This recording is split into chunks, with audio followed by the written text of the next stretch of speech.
नयनपथगामी भवतु मे जगन्नाथ स्वामी नयनपथगामी भवतु मे। हरे कृष्णा कृष्णा कृष्णा हरे हरे, हरे राम राम राम हरे हरे, हरे कृष्णा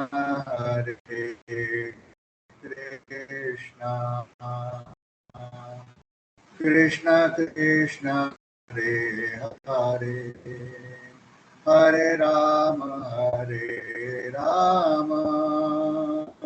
राम राम हरे हरे, हरे कृष्णा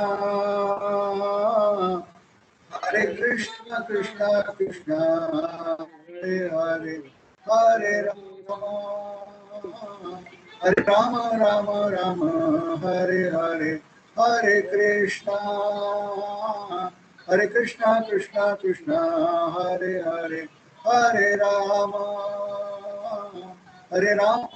राम हरे हरे, हरे कृष्णा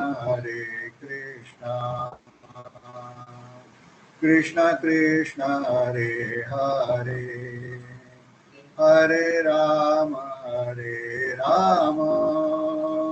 राम राम हरे हरे, हरे कृष्णा कृष्णा कृष्णा हरे हरे, हरे राम राम राम हरे हरे। जय राधा माधव राधा माधव राधे, जय राधा श्याम सुंदर राधे, जय कृष्ण बलराम जय कृष्ण बलराम, जय जगन्नाथ बलदेवा जय सुभद्रा, जय पंचतत्वा जय पंचतत्वा,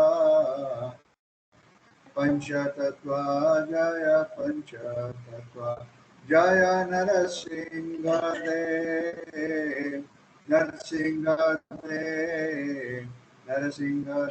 जय नरसिंहदेव, जय जय प्रभुपाद जय जय प्रभुपाद, गीताय गौर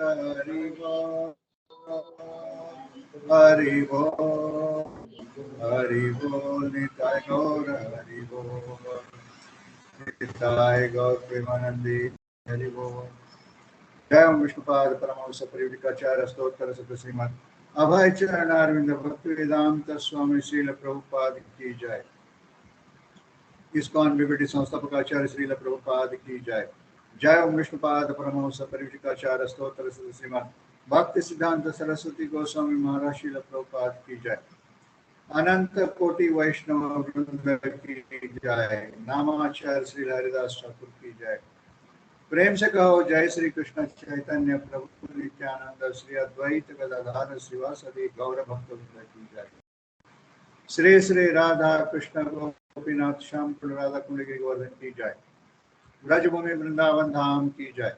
नवदीप मायापुर धाम की जय। पुरुषोत्तम क्षेत्र जगन्नाथपुरी धाम की जय। राजापुर धाम की जय।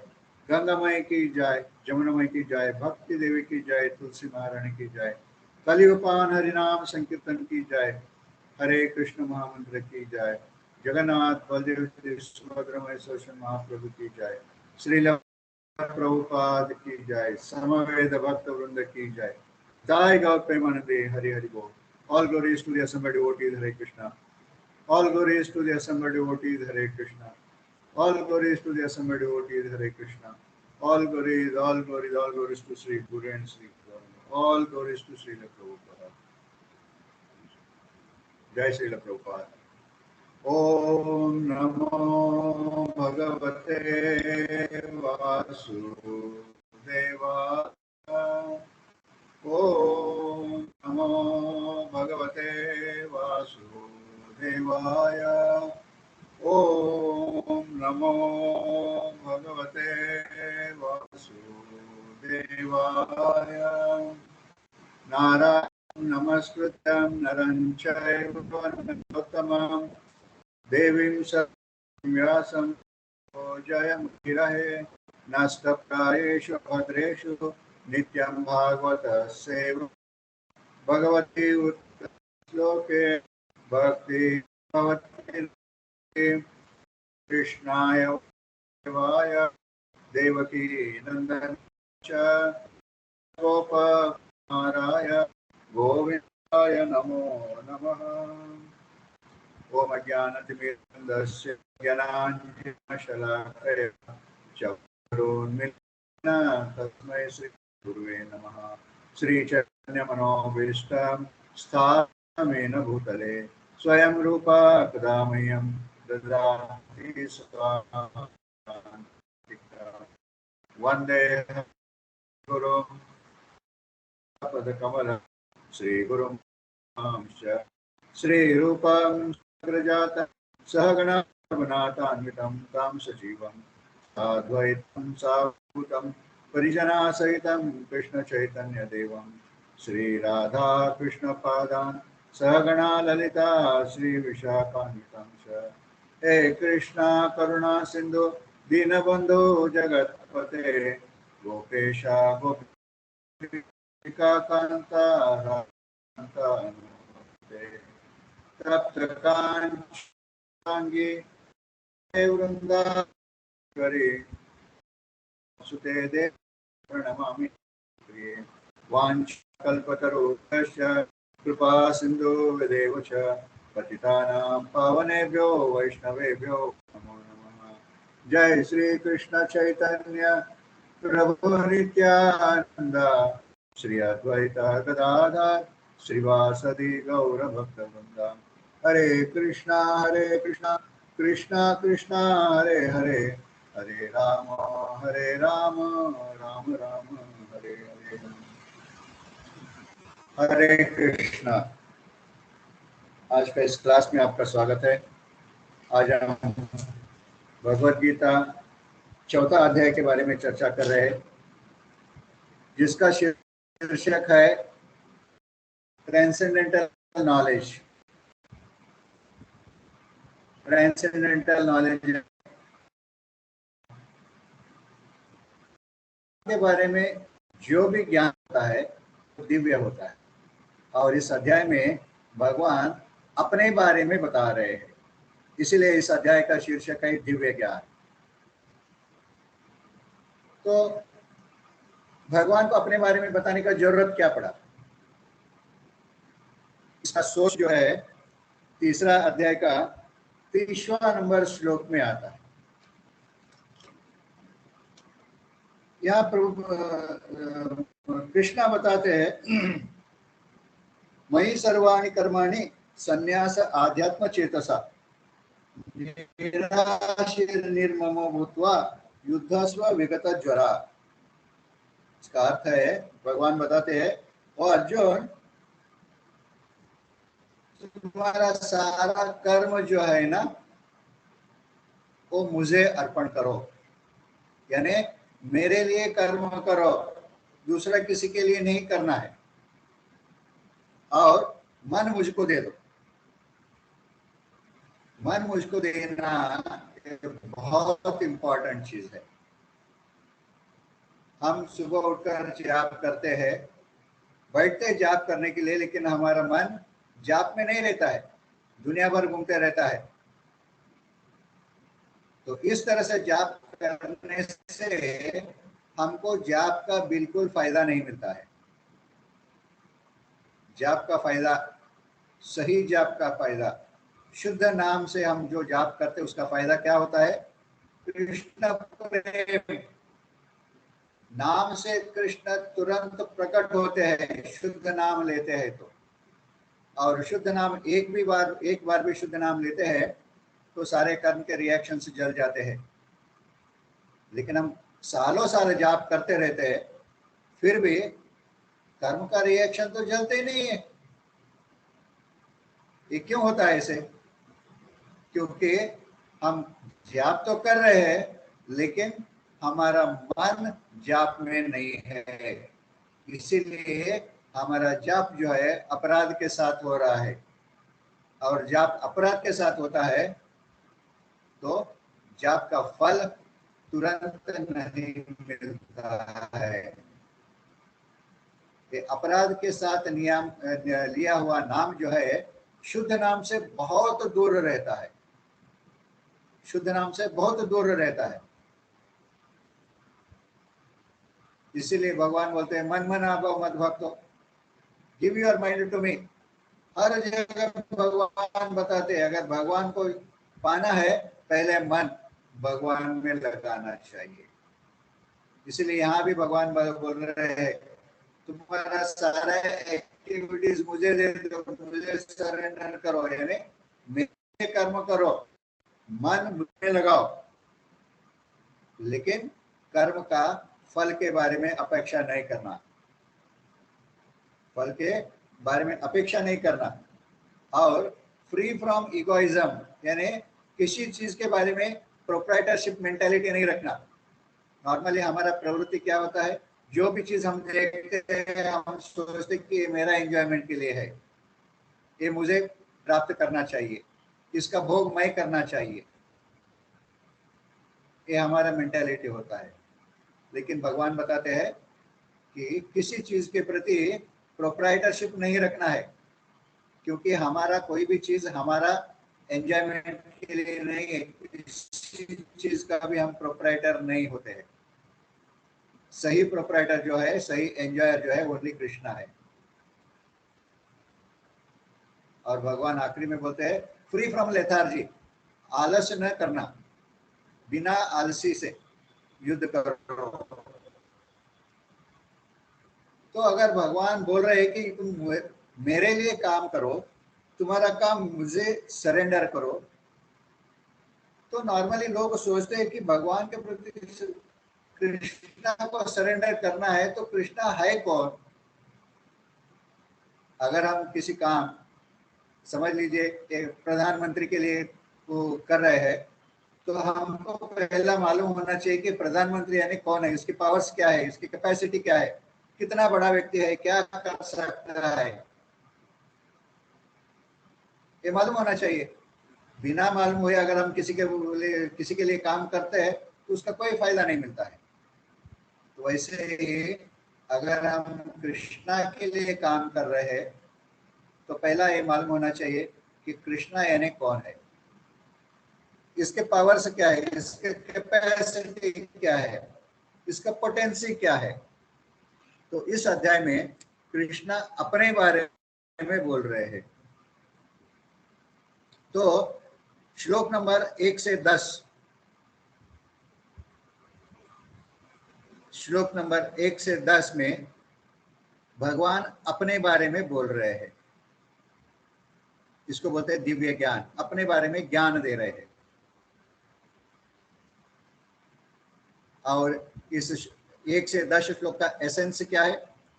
इसका एसेंस है कृष्णा पूर्ण पुरुषोत्तम भगवान है और इस धरती पर प्रकट होते हैं किसके लिए? शाश्वत धर्म स्थापना करने के लिए। शाश्वत धर्म स्थापन करने के लिए भगवान प्रकट होते हैं। और जो कोई इस चीज को जानता है वो पूरी तरह से मुक्त स्थिति में रहता है, लिबरेटेड कंडीशन में रहता है। तो भगवान इस अध्याय का प्रारंभ करते हैं ये बोलते हुए कि अर्जुन, इस ज्ञान को मैंने पहले करोड़ों करोड़ों साल पहले सन गॉड विवस्वान को दिया था। विवस्वान इस ज्ञान को इक्ष्वाकु को दिया, इक्ष्वाकु इस ज्ञान को मनु को दिया। इस तरह से ये दिव्य ज्ञान जो है परंपरा में से आ रहा था, लेकिन बीच में परंपरा टूट गया। इसके लिए फिर से मैं इस ज्ञान को दे रहा हूं। तो अर्जुन का मन में शंका होता है कि कृष्णा, तुम तो मेरे साथ ही जन्म लिए हो, मेरे जैसे ही जन्म लिए हो, उम्र में मेरे से थोड़ा सा बड़ा हो सकते हो, बस इतना ही है, लेकिन तुम कैसे बोल सकते हो कि तुम करोड़ों साल पहले एक ज्ञान सन गॉड विवस्वान को दिया था, विवस्वान इक्ष्वाकु को दिया, इक्ष्वाकु मनु को दिया, ये कैसे बोल रहे हो तुम? एक्चुअली अर्जुन को तो इस चीज के बारे में कोई शंका नहीं था, लेकिन हमारे जैसे लोग जो है अगर इस चीज को सुनते हैं तो हमारे मन में डाउट उत्पन्न होता है। तो इसीलिए ये डाउट क्लियर करने के लिए अर्जुन इस प्रश्न पूछ लेते हैं। तो पहले भगवान इसका हिस्ट्री देते हैं, परंपरा का हिस्ट्री।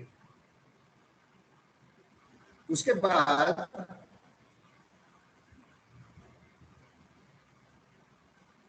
ये ज्ञान जो है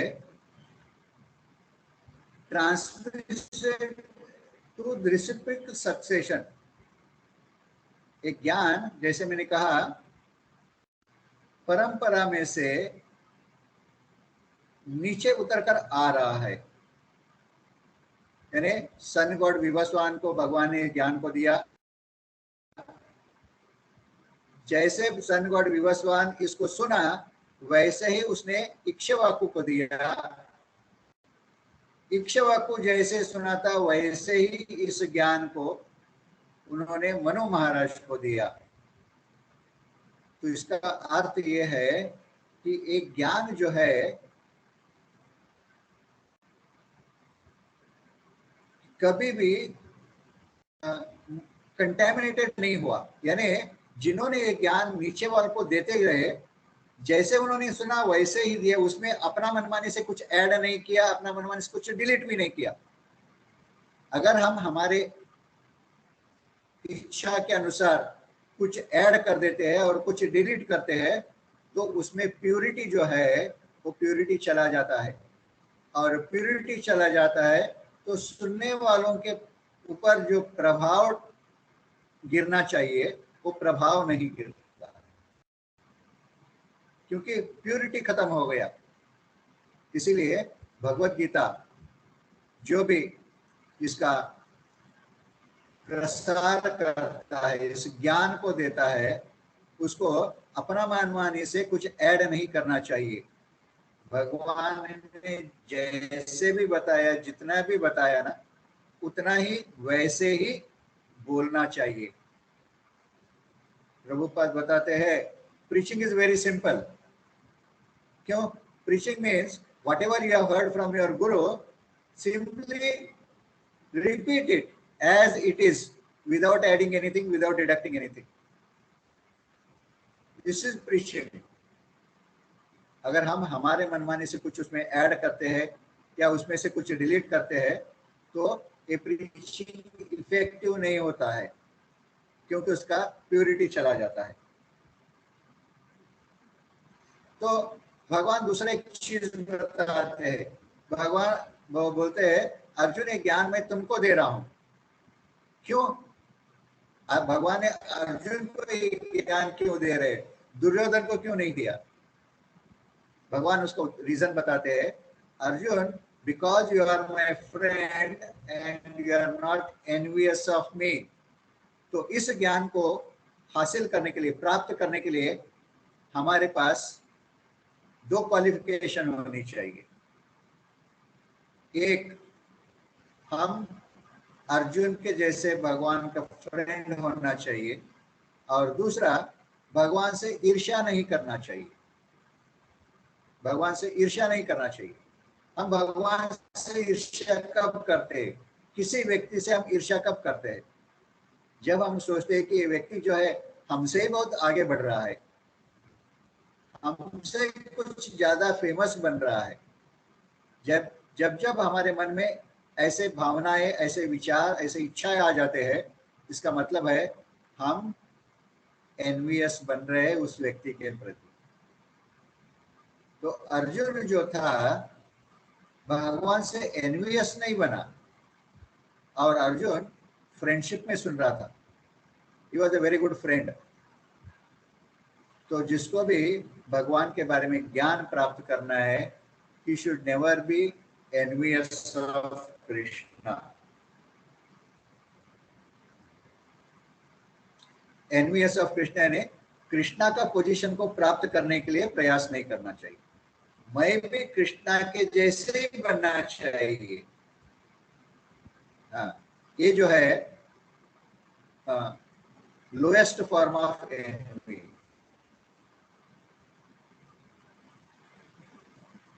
दूसरा, भगवान बताते हैं उनका फॉर्म जो है दिव्य है। 6वां श्लोक में भगवान बताते हैं अपने दिव्य फॉर्म के बारे में। अजोपि सन अव्ययात्मा भूतानाम ईश्वरोपि सन प्रकृतिम स्वम अधिष्ठाय संभवामि आत्ममायया। भगवान बताते हैं कि मेरा शरीर जो है दिव्य है। क्यों? क्योंकि वो अजय है। मैं आम लोगों के जैसे जन्म नहीं लेता हूं। आम लोगों के जैसे मैं जन्म नहीं लेता हूं, और मेरा शरीर कभी व्यय नहीं होता है। शरीर मेरा अव्यय है, नष्ट नहीं होता है। हम लोगों का शरीर नष्ट होता है, लेकिन भगवान का शरीर कभी नष्ट नहीं होता है। हाँ, और भगवान प्रकट होते हैं संभवा में आत्ममाया। आत्ममाया यानी इंटरनल पोटेंसी के माध्यम से। हम लोग जो है हमारे कर्म के अनुसार शरीर मिला है, हम जन्म लेते रहते हैं। लेकिन भगवान प्रकट होते हैं तो कर्म के आधार पर प्रकट नहीं होते हैं, स्व इच्छा से और इंटरनल पोटेंसी के माध्यम से प्रकट होते हैं। तो इसीलिए उनका शरीर जो है सतचित आनंद विग्रह है।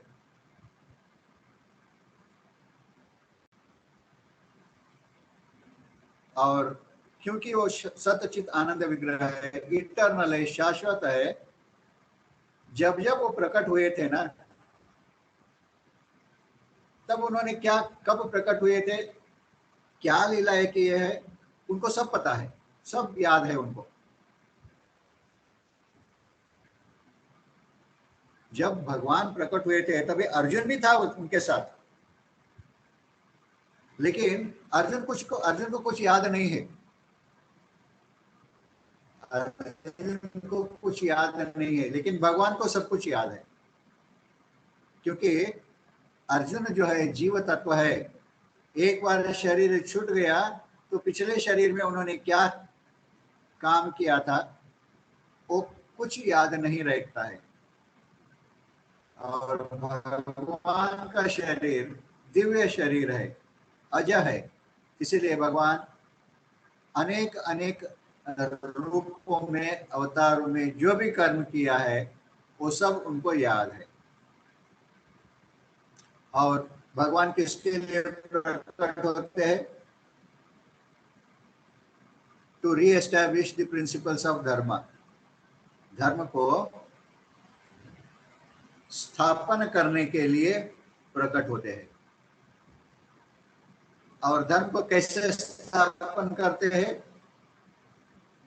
साधुओं का प्रोटेक्शन देकर, और जो असाधु है तो धर्म का नियमों का उल्लंघन करने वाले हैं, उनको संहार करके धर्म का रक्षा करते हैं। एक्चुअली भगवान प्रकट होते हैं, किसी को मारने के लिए प्रकट नहीं होते। भगवान प्रकट होते हैं तो उनका मुख्य उद्देश्य क्या होता है, ध्येय क्या होता है? कि भक्तों को आनंद देना, भक्तों को खुश करना। हाँ, और ये मिसक्रिएंट जो है, अधर्मी लोग, उनको मारने के लिए भगवान को प्रकट होना कोई जरूरत नहीं पड़ता है। उन्होंने अपना माया शक्ति के प्रभाव से बहुत आसानी से ऐसे दुष्कर्मी जो होते हैं उनको मार सकते हैं। उनको प्रकट होने का, इतना तकलीफ लेने का कोई जरूरत नहीं है। लेकिन खास करके भगवान प्रकट होते हैं अपने भक्तों को खुश करने के लिए, आनंद देने के लिए प्रकट हो जाते हैं। जैसे भगवान जो है हमारे हृदय में बैठे हैं और हार्ट बीट जो है उसको दबाकर बंद कर देते हैं तो आदमी मर जाता है, किसी को मालूम भी नहीं पड़ता है। भगवान कुछ भी कर सकते हैं अपने भक्तों के लिए। हमारे जगन्नाथ मंदिर में एक बार एक इंसिडेंट हुआ। हमारे सेवा करने में एक यंग लड़का है, अभी भी है वो दोपहर 1-2 बजे आता है और 4 बजे का जो भगवान को भोग ऑफर होता है ना, उसको वैकालिका भोग बोलते हैं। वो भोग बनाता है और एक दिन उसका मन में एक इच्छा हो गया कि संध्या आरती करने का। संध्या आरती तो उसने कभी आरती तो किया नहीं है, और संध्या आरती करने के लिए एक बहुत सीनियर पुजारी होता है। और जब मैं मंदिर में रहता हूँ शाम के समय तो मैं संध्या आरती करता हूँ, नहीं है तो रेगुलरली वो दूसरे सीनियर पुजारी जो है वो संध्या आरती करते हैं। वो आरती प्लेट तैयार करके रखते हैं 1 बजे पहले, और 1 बजे घर चले जाते हैं, प्रसाद लेते हैं और सो जाते हैं। अलार्म रखते हैं 4:30 बजे उठने के लिए, दोपहर 4:30 बजे, और 4:30 बजे उठते हैं। अलार्म होने के बाद स्नान करते हैं 5 बजे, और 4:15 बजे तक मंदिर में आ जाते हैं और 6 बजे संध्या आरती होता है। तो उस दिन, जिस दिन इस भक्त के मन में विचार है मुझे संध्या आरती करना चाहिए, ऐसे विचार आया, उसने किसी को बताया नहीं, और रेगुलर पुजारी तो है ही है, तो चुप बैठ गया, अपना काम करने के लिए चला गया। तो एक दूसरा पुजारी जो है वो प्रसाद लेके सो गए अलार्म रखकर। बीच में उसके आंख खुल गए तो देखता है टाइम 3:30 बज गया है। तो सोचा कि मुझे 4:30 बजे उठना है, इसलिए फिर से सो गए।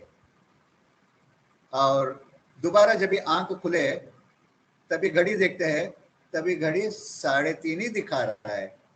तो चौंक गए, अरे ऐसे कैसे हो गया। तो खिड़की खोलकर बाहर देखा उन्होंने तो अंधेरा हो गया पूरी तरह से। बाद में उनका मोबाइल खोलकर देखा तो 6:30 बज गया है समय। और इन द मीन टाइम ये लड़का जो है भोग बनाने वाला, ये संध्या आरती करके खत्म कर दिया। देखिए, भगवान अपने भक्त का इच्छा पूरा करने के लिए इस रेगुलर पुजारी का घड़ी को बंद कर डाला, उन्होंने अलार्म को ही बंद कर डाला। तो भगवान ऐसे होते हैं। तो उनको किसी को रक्षा करने के लिए या किसी को मारने के लिए अवतीर्थ होना जरूरी नहीं पड़ता है। वो अपना माया का प्रभाव से किसी को भी आराम से मार सकते हैं।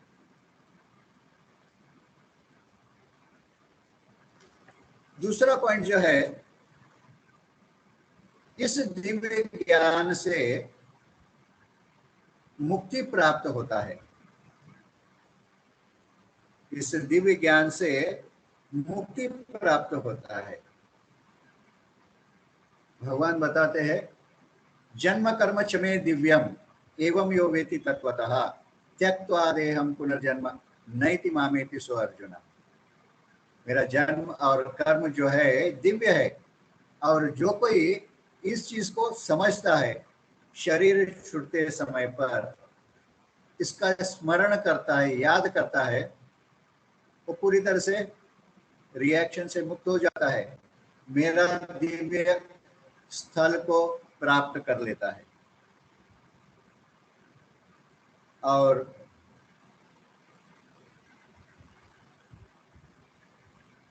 इससे मालूम पड़ता है कि ऑर्डिनरी व्यक्ति और भगवान में अंतर क्या है। और इससे, इस ज्ञान से ये भी समझ में आता है, तो भगवान कृष्ण जो है पूर्ण पुरुषोत्तम भगवान है, और जीव जो है उसका इटर्नल दास है, सर्वेंट है। और इस कॉन्स्टिट्यूशनल पोजीशन में रहकर जो कोई कर्म करता है, मैं भगवान का दास हूं और भगवान मेरे मालिक है, मेरे पिताजी है, शाश्वत सुप्रीम इटर्नल फादर। इस समझ में कोई कर्म करता है, वो व्यक्ति लिबरेटेड कंडीशन में रहता है। उसको कर्म का रिएक्शन कभी बाधित नहीं होते हैं। तो 9वां श्लोक में तो भगवान इस दिव्य ज्ञान के बारे में, लिबरेशन के बारे में बताते हैं, लेकिन 10वां श्लोक में भगवान क्या बताते हैं? इस तरह से कोई कर्म करता है तो उसको क्या प्राप्त होता है? उसको भाव प्राप्त होता है, ट्रांसेंडेंटल लव प्राप्त होता है, प्रेम प्राप्त होता है। और इस प्रेम को प्राप्त करना है, कृष्ण के प्रति दिव्य प्रेम को प्राप्त करना है, तो 3 चीज जो है उसको छोड़ना पड़ेगा। 3 चीज क्या है? एक तो राग है, राग यानी अटैचमेंट, दूसरा जो भय है, और तीसरा क्रोध है। वीतराग भय क्रोध, स्क्रीन के ऊपर श्लोक आ रहा है। राग यानी क्या है? अटैचमेंट, शरीर के प्रति अटैचमेंट या कोई भौतिक चीजों के प्रति अटैचमेंट। जब तक ये अटैचमेंट रहता है तब तक व्यक्ति ये समझ नहीं पाता है कि कृष्णा पूर्ण पुरुषोत्तम भगवान है करके। और ये अटैचमेंट जो है बहुत खतरनाक चीज होता है, चाहे वो शरीर के प्रति अटैचमेंट हो या कोई भौतिक वस्तु के प्रति अटैचमेंट हो। ये अटैचमेंट जो है बहुत खतरनाक होता है। एक बार एक व्यक्ति नया कार खरीद लिया, उस कार के प्रति उसको बहुत अटैचमेंट था, रोज उसको साफ करता था, चकाचक रखता था, और एक 4-5 किलोमीटर घुमाता था, वापस गैरेज में ला के रख देता था। बहुत अटैचमेंट कार के प्रति। ये उसका एक 4-5 साल का एक लड़का था।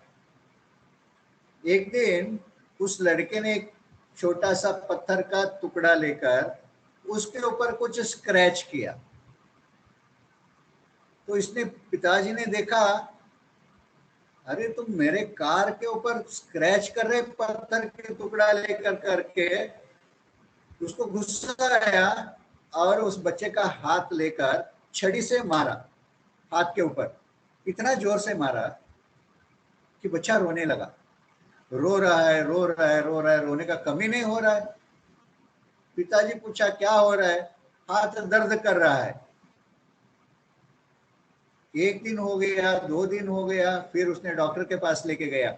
डॉक्टर ने उसको कुछ पेन किलर दिया, फिर भी दर्द कम नहीं हो गया। फिर ये डॉक्टर ने बोला कि तुम उसको ऑर्थोपेडिक के पास लेके जाओ। ऑर्थोपेडिक के पास लेके गया तो ऑर्थोपेडिक डॉक्टर ने एक्सरे निकाला। एक्सरे निकालने के बाद बोलता है कि there are multiple fractures on the fingers, इसीलिए फिंगर्स को रिमूव करना पड़ेगा। छोटा सा 5 साल का लड़का है, उसका राइट हैंड का 5 फिंगर जो है रिमूव कर दिया ऑपरेशन करके। तभी ये पिताजी जो है वो सोचने लगा, मैं कितना कैसे काम कर दिया मैंने।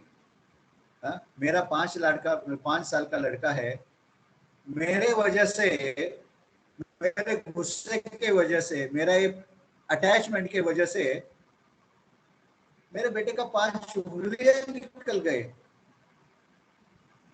फिर उसने बोला कि आज से मैं कार नहीं यूज करूंगा। टेम्पररीली रिनंसिएशन आ गया। बहुत बुरा लगा उसको। एक छोटा सा बच्चा है और मेरा कार के प्रति अटैचमेंट की वजह से इस बच्चे को अपना उंगली खोना पड़ा। तो कई दिन चले गए। एक दिन सोचा कि चलो कार के ऊपर का धूल तो निकालेंगे करके गया। डस्टिंग कर रहा था, उसका नजर जहां उस बेटे ने पत्थर से कुछ कर लिख रहा था, कुछ स्क्रैच कर रहा था, वहां उसका नजर चला गया। तो वहां से धूल हटाकर देखता है तो लड़के ने कुछ लिखा है उसमें। क्या लिखा है? उसका बेटे ने लिखा है, पापा आई लव यू। इसको पढ़कर उसको इतना बुरा लगा। मेरे बेटा बोल रहा है पापा आई लव यू, और इसके प्रति, इसके बदले में मैं उसको इतना बड़ा पनिशमेंट दिया कि उसको जिंदगी भर के लिए उंगली खोना पड़ा। बहुत रोया उसने अपना इस कृत्य के लिए। और थोड़ा दिन के बाद बेटा जो है हंसते खेलते पापा के पास आया और पापा को पूछता है, पापा when will my fingers grow again? मेरी उंगलियां कब वापस आएंगे? जब भी पापा ने इस बात को सुना तो वो अपने आप को कंट्रोल नहीं कर पाया। ही कमिटेड सुसाइड एंड डाइड। ये नतीजा है too much of attachment for material things और मटेरियल बॉडी। इसीलिए जो व्यक्ति के पास, जिसके पास भी ये मटेरियल अटैचमेंट रहता है ना, वो कभी ये समझ नहीं पाता है कि कृष्णा पूर्ण पुरुषोत्तम भगवान है करके। तो उसके लिए ट्रांसेंडेंटल बॉडी जो है भगवान का, वो सोचता है कि ऐसे कैसे हो सकता है। कृष्णा का शरीर भी हमारे जैसे ही है, उसके भी हाथ है, पैर है, आंख है, सर है, हमारे जैसे बात करता है, तो सुप्रीम कैसे बन सकता है? तो इसीलिए ये राग जो है, अटैचमेंट, जब तक अटैचमेंट नहीं छोड़ते हैं तब तक कृष्ण के बारे में प्रेम जो है हमको प्राप्त नहीं होता। दूसरा जो है भय, डर। हाँ, किसी चीज को खोने का डर। हम मटेरियल वर्ल्ड में कई चीजों को प्राप्त करते हैं और कई चीजों को खो भी देते हैं, और उसके वजह से हमको बहुत दर्द भी होता है, तकलीफ होता है। जैसे ये आदमी कार के ऊपर स्क्रैच किया देखकर उसको बहुत दर्द हुआ। हाँ, तो इस दर्द को एक्सपीरियंस करने के बाद आदमी सोचने लगता है कि मटेरियल वर्ल्ड में तो इतना भय है, दर्द है, तो स्पिरिचुअल वर्ल्ड में, स्पिरिचुअल एक्टिविटीज में भी ऐसे ही दर्द हो सकता है। तो इसीलिए ऐसे फियर को, फियर से मुक्त होने के लिए आदमी क्या करता है? He wants to merge into the Brahma jyoti. अपने आप को, आइडेंटिफिकेशन को मर्ज करने के लिए प्रयास करता रहता है। हाँ, such people simply wish to annihilate existence. और पर्सनल आइडेंटिटी को ही खत्म करने के लिए प्रयास करते हैं, भय के वजह से। और तीसरा चीज क्रोध, एक गोल को प्राप्त करना।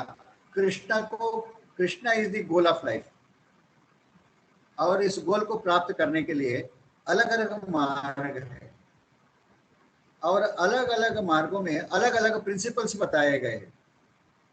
जब भी व्यक्ति इन अलग अलग प्रिंसिपल, अलग अलग मार्गों के बारे में सोचता है तो कंफ्यूज हो जाता है कि कौन सा मार्ग सही है, कौन सा प्रिंसिपल सही है। और इसके वजह से इस कंफ्यूजन में आकर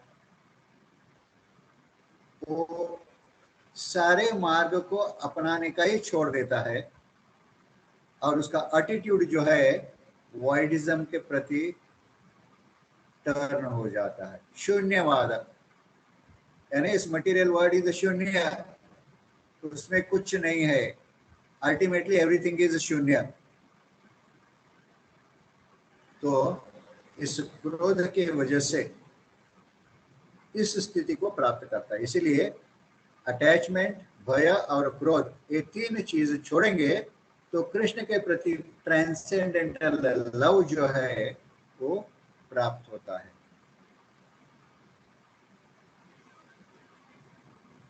श्रील प्रभुपाद जी बताते हैं कि कल्टीवेशन ऑफ कृष्ण कॉन्शियसनेस जो है एक आध्यात्मिक गुरु के सहायता से, मार्गदर्शन से, अगर हम कृष्ण कॉन्शियसनेस को कल्टीवेट करते हैं और स्पिरिचुअल प्रैक्टिसेस में हम अपने आप को एब्सॉर्ब कर लेते हैं, तो ये तीन इम्पेडिमेंट्स जो है ना कृष्ण प्रेम के प्रति, ये तीन इम्पेडिमेंट्स ऑटोमेटिकली चले जाएंगे। कृष्ण के प्रति ये तीन इम्पेडिमेंट्स जो है ऑटोमेटिकली चले जाते हैं। तो ये हो गया 1 से 10 श्लोक का चर्चा। अभी 11 से 15 श्लोक जो है ये बताते हैं कि इस दिव्य ज्ञान को कर्म में कैसे अप्लाई करना, इस दिव्य ज्ञान को कर्म करने में कैसे अप्लाई करना चाहिए।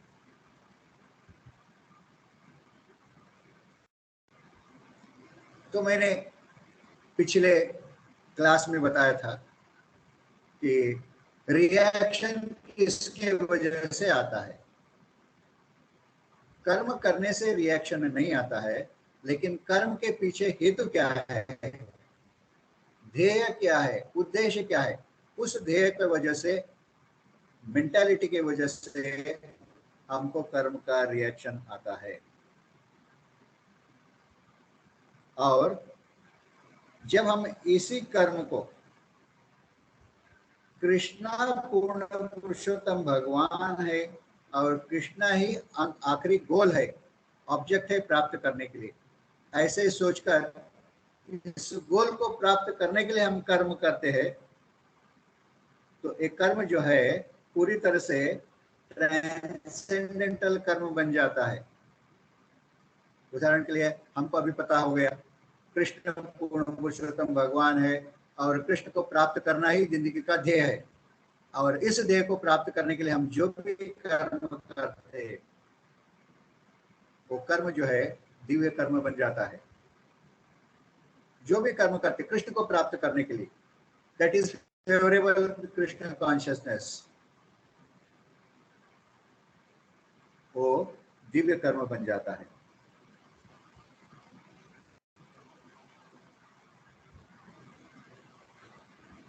तो कृष्ण जो है ये यथा माम प्रपद्यन्ते तम तथैव भजाम्यहम् मम वर्तमान वर्तन्ते मनुष्य सर्वपार्थशा। भगवान इस चीज को बताया है इधर, ये यथा माम प्रपद्यन्ते तम तथैव भजाम्यहम्। इसका अर्थ क्या है, जितना हम सरेंडर करते हैं कृष्णा के प्रति उतना कृष्णा हमारे साथ रिसिप्रोकेट करते हैं, उतना ही प्रपोर्शन में रिसिप्रोकेट करते हैं।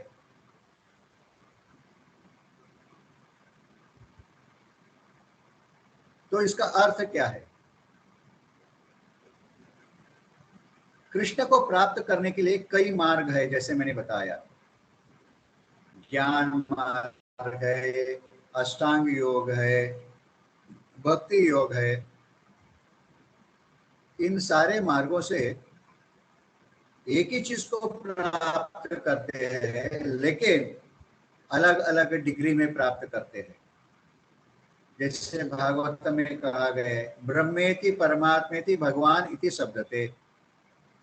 भगवान को रियलाइज करने के 3 स्टेजेस है, ब्रह्म, परमात्मा और भगवान। भगवान इज द अल्टीमेट रियलाइजेशन, भगवान से ऊपर दूसरा कोई नहीं है।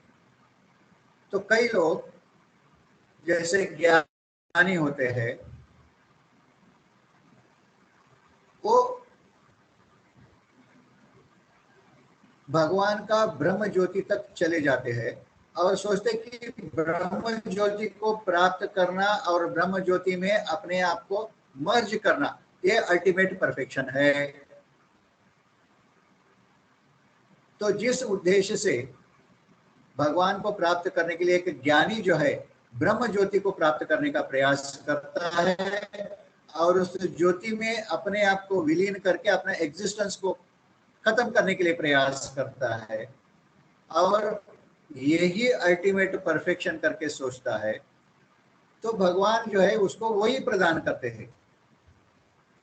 ज्ञानी को बोलते हैं अगर तुमको ब्रह्म ज्योति में विलीन होना है, ठीक है, तथास्तु, तुमको ब्रह्म ज्योति में विलीन होने का अपॉर्चुनिटी मिल जाएगा। तो उसने इतना सरेंडर किया, ब्रह्म ज्योति को प्राप्त करने के लिए जो चाहिए, सरेंडर चाहिए, वो सरेंडर किया, ब्रह्म ज्योति उसको प्राप्त हो गई। तो योगी जो है, अष्टांग योगी, वो परमात्मा के रियलाइजेशन करने के लिए प्रयास करता है। हृदय में परमात्मा बैठा है, हर एक के हृदय में, योगी के हृदय में भी परमात्मा बैठा है और उस परमात्मा को जानने का प्रयास करता है, इसलिए बहुत मेहनत करता है, तपस्या करता है। तो और ये सोचता है कि परमात्मा को जानना ही अल्टीमेट परफेक्शन है। तो ऐसे योगी को भगवान बताते हैं तथास्तु, तुमको परमात्मा जानना है, ठीक है, तुमको परमात्मा मिल गया। परमात्मा का रियलाइजेशन करा देते भगवान। लेकिन भक्त जो होता है वो कभी लिबरेशन भी नहीं चाहता है, परमात्मा रियलाइजेशन भी नहीं चाहता है, वो डायरेक्ट भगवान के साथ एसोसिएशन चाहता है, भगवान के धाम में जाकर भगवान के साथ रहकर भगवान का सेवा करना। तो भगवान बोलते हैं कि भक्त को तथास्तु, तुमको मेरे धाम में आना है, मेरे साथ रहकर मेरा पर्सनल सेवा करना है, तथास्तु, तुमको ये प्राप्त हो गया। तो इसको बोलते हैं ए यथा माम प्रपद्यन्ते तम तथैव भजाम्यहम्।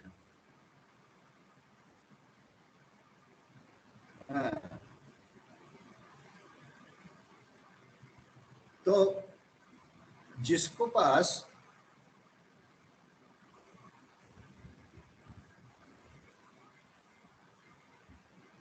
जो भगवान को जानते हैं, भगवान के बारे में ज्ञान है,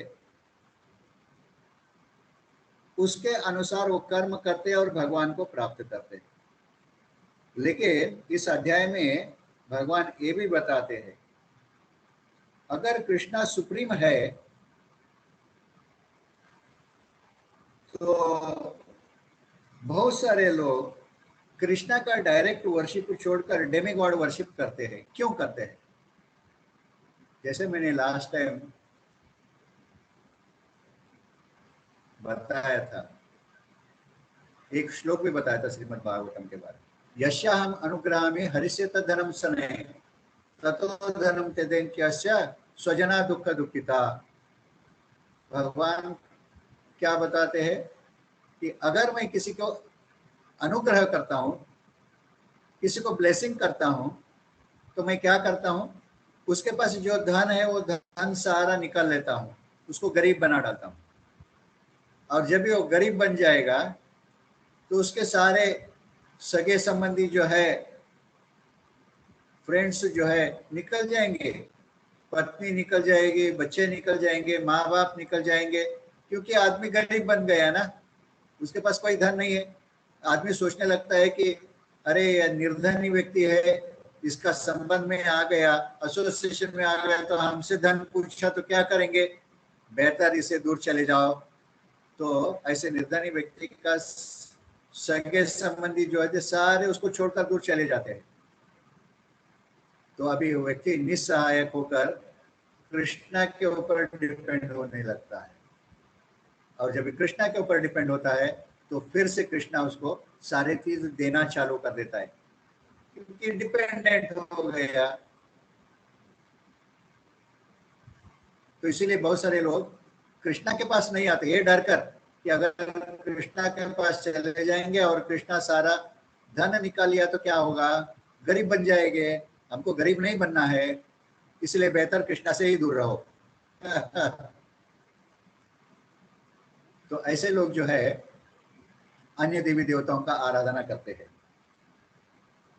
हाँ, उनके उनके पास बहुत सारी इच्छाएं होते हैं, काम वासना होते हैं, और उनको पूर्ति करने के लिए अन्य देवी देवताओं के पास चले जाते हैं। और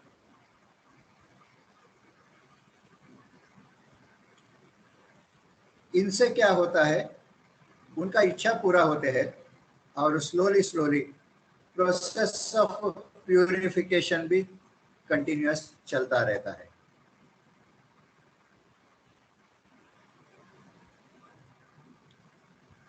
तो मटेरियल डिजायर से वजह से लोग डायरेक्टली कृष्णा को अप्रोच नहीं करते हैं। तो इसके लिए क्या मार्ग है, भगवान ने क्या उपाय बताया है? इस अध्याय में भगवान बोलते हैं वर्णाश्रम धर्म के बारे में। चातुर्वर्ण मया सृष्टम गुणकर्म विभागशः। भगवान बोलते हैं एक वर्णाश्रम सिस्टम जो है मैंने ही बनाया है, 4 वर्ण और 4 आश्रम, गुण कर्म इनके ऊपर निर्भरित है। तो लास्ट क्लास में प्रभु जी का एक क्वेश्चन था ब्राह्मणों के बारे में। आजकल ऐसे ब्राह्मण नहीं मिलते हैं। ये ब्राह्मण जो है, कास्ट ब्राह्मण जो होते हैं, कास्ट ब्राह्मण ने जो लोग सोचते हैं कि हम ब्राह्मण कुल में पैदा हो गए, ब्राह्मण माँ बाप के घर से पैदा हो गए इसलिए हम भी ब्राह्मण है, इसको बोलते हैं कास्ट ब्राह्मण। शास्त्रों के अनुसार ब्राह्मण के पास कोई क्वालिटीज होते हैं, सत्य, सम, दम, तितिक्ष, कारुणिक, सौहृद सर्वभूतानाम, ये क्वालिटीज होते हैं। और कास्ट ब्राह्मण के पास एक क्वालिटीज नहीं होते हैं। तो इसीलिए सही ब्राह्मण को ढूंढना है। सही ब्राह्मण नहीं है ऐसा नहीं है, बहुत विरल है। तो जिसके पास ये क्वालिटीज होते हैं, सत्य, सम, दम, तितिक्ष, कारुणिक, सारे बद्ध जीवों के प्रति अच्छा फ्रेंडशिप रखना, ये क्वालिटीज जिसके पास होते हैं वो सच सही ब्राह्मण होते हैं। तो उनको ढूंढना पड़ता है। और ये क्वालिटीज किसके पास दिखाई देते हैं? जो कोई व्यक्ति शुद्ध भक्त है उसके पास दिखाई देते हैं। वो कोई एग्जिबिट नहीं करता है, भक्त एक क्वालिटीज को एग्जिबिट नहीं करता है, हिडन रखता है। फिर भी क्योंकि उसका एसोसिएशन भगवान के साथ रहता है, इसलिए एक क्वालिटीज रिवील होते हैं उसके पास।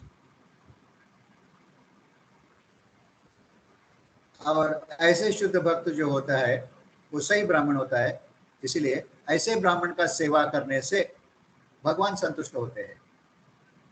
प्रभु जी लास्ट टाइम प्रश्न पूछा कैसे ढूंढना चाहिए, क्योंकि ऐसे ब्राह्मणों को प्रसाद खिलाने से भगवान बोलते हैं कि मैं खुद प्रसाद खाता हूँ ब्राह्मणों के मुख से, ब्राह्मण संतुष्ट हो गए तो मैं संतुष्ट हो जाता हूँ।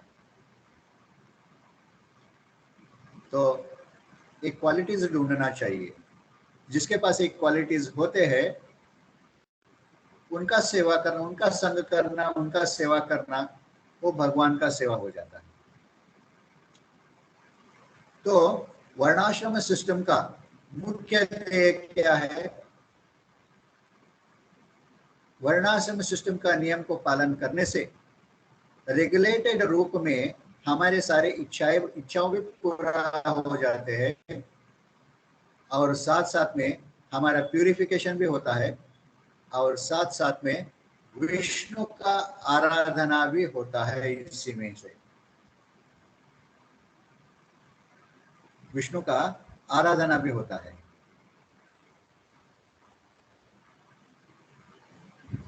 इसीलिए जो कोई वर्णाश्रम सिस्टम में रहकर विष्णु का आराधना करता है, तो लिबरेशन को प्राप्त करता है, तो वर्णाश्रम सिस्टम के ऊपर चला जाता है। उसके बाद लिबरेशन प्राप्त होने के बाद उसको वर्णाश्रम सिस्टम फॉलो करने का जरूरत नहीं पड़ता है। और वो जो भी कर्म करता है ना, वो अकर्म के स्तर पर होता है। अकर्म यानी he is not doing any activity, क्योंकि वो एक्टिविटी कोई रिएक्शन को प्रोड्यूस नहीं करता है, कोई रिएक्शंस को प्रोड्यूस नहीं करता है।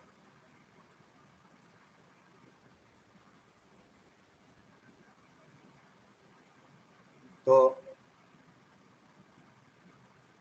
जब भी एक व्यक्ति भगवान का इस पोजीशन को समझ लेता है तो भगवान के प्रति सरेंडर हो जाता है और आध्यात्मिक स्तर पर सारे एक्टिविटीज करना चालू करता है। आध्यात्मिक स्तर पर he is on the platform of the soul, क्योंकि वो लिबरेटेड हो गया है। हाँ, तो एक बार इस स्थिति को प्राप्त कर लेता है तो उसका शुद्ध भक्तिमय सेवा चालू होता है। शुद्ध भक्तिमय सेवा।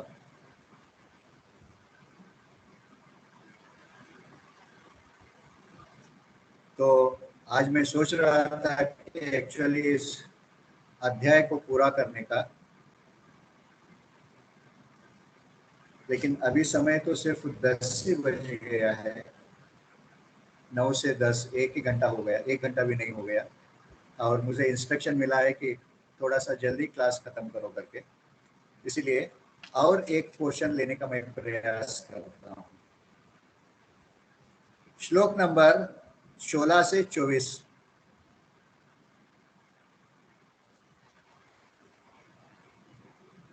श्लोक नंबर 16 से 24 इसका मेन थीम है कर्म, अकर्म और विकर्म। कर्म, अकर्म और विकर्म। कर्म यानी क्या है, अकर्म यानी क्या है और विकर्म यानी क्या है। शास्त्रों में बताया हुआ नियमों को पालन करते हुए हम जो करते हैं, एक्टिविटीज करते हैं, उसको कर्म बताया जाता है। शास्त्रों में दिया हुआ नियमों के विरुद्ध हम जो कर्म करते हैं वो विकर्म होता है, उसका खतरनाक रिएक्शन आ जाता है।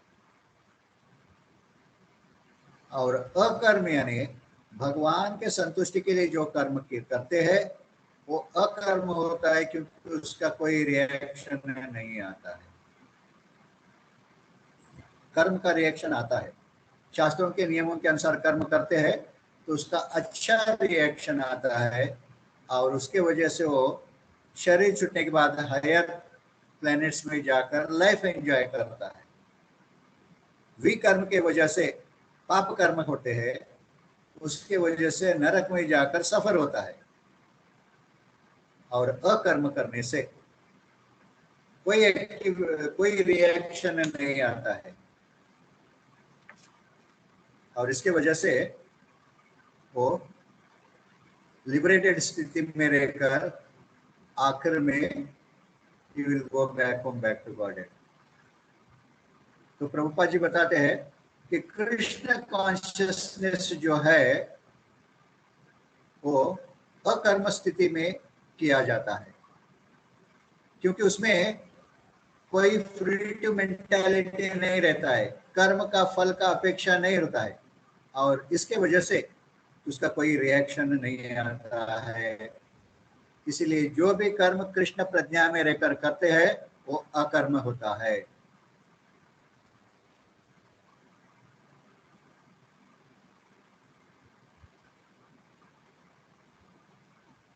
तो अर्जुन का इच्छा जो था वो सोच रहा था कि अगर मैं कर्म करने का छोड़ देता हूं तो सिंफुल एक्टिविटी से मैं बच जाता हूं। और अर्जुन का ये विचार जो है वो अपना खुद का इंद्र तृप्ति के ऊपर निर्भर था। अर्जुन का इंद्र तृप्ति क्या था? ये सारे मेरे सगे संबंधी है, मेरे कजिन ब्रदर्स है, मेरे फैमिली मेंबर्स है, विष्णु पितामह ग्रैंडफादर है, द्रोणाचार्य मेरे गुरु है, इनको मारने से मुझे क्या मिलने वाला है? मुझे पाप मिलेगा। तो ये सारी चीज जो है इंद्र तृप्ति के ऊपर डिपेंडेंट थे। इसीलिए भगवान बताते हैं कि क्योंकि अर्जुन का इच्छा खुद का इंद्र तृप्ति के लिए था, इसीलिए वो एक्टिविटीज जो है विकर्म के बारे में, विकर्म के ऊपर डिपेंडेंट थे। विकर्म यानी कि पाप रिएक्शन, कर्म नहीं करना, इसका पाप रिएक्शन आता है। हाँ, तो एक कर्म रिएक्शन जो है मटेरियल कॉन्शियस की वजह से आता है, एक्टिविटीज की वजह से नहीं आता है। तो जो भी व्यक्ति इस ट्रांसेंडेंटल नॉलेज के आधार पर कर्म करता है, हाँ, तो उससे कर्म का रिएक्शंस जल जाते हैं, क्योंकि ट्रांसेंडेंटल नॉलेज, दिव्य ज्ञान जो है फायर के जैसे रहता है। दिव्य ज्ञान फायर के जैसे है। इस ज्ञान के माध्यम से हम जो भी कर्म करते हैं उसे रिएक्शंस जल जाते हैं। तो जो व्यक्ति इस ट्रांसेंडेंटल ज्ञान को आधार बनाकर उसके ऊपर कर्म करते हैं, उसके क्या कुछ सिम्टम्स होते हैं, कैसे पहचान सकते हैं हम? उसका सिम्टम्स ये है, भगवान बताते हैं कि पहला जो है कर्म का फल से दूर रहना, अनाश्रित कर्म फल। वो कर्म करता है तो फल के ऊपर आश्रित रहकर कर्म नहीं करता है। दूसरा, सेल्फ सेटिस्फैक्शन, अंदर उसका हृदय के अंदर पूरी तरह से सेटिस्फैक्शन है, क्योंकि वो लिबरेटेड कंडीशन में है। तीसरा, सेल्फ कंट्रोल, उसको अपने आप के ऊपर पूरी तरह से कंट्रोल है। चौथा जो है, अगर वो कर्म भी करता है तो नॉर्मली हर एक को कर्म तो करना पड़ता है, अपना जिंदगी गुजारा करने के लिए तो कर्म करना पड़ता है। तो एक कर्म कैसे करता है? जिंदगी का गुजारा करने के लिए जितना जरूरी है ना, उतना ही कर्म करता है, मटेरियल एक्टिविटी। और बाकी समय जो है वो कृष्णा का सेवा के लिए यूटिलाइज करता है। Actually this is the ideal practice for all Krishna conscious practitioners. Prabhupada भी बताते हैं मटेरियल वर्ल्ड में हमको कुछ काम करके पैसा कमाना पड़ता है, तो कितना कमाना चाहिए, कितना काम करना चाहिए, जरूरत जितना है, हमारे जरूरत को पूरा करने के लिए जितना कर्म करना जरूरी है उतना ही कर्म करना है, और बाकी सब समय जो है कृष्णा का सेवा के लिए यूटिलाइज करना है। This is very ideal method.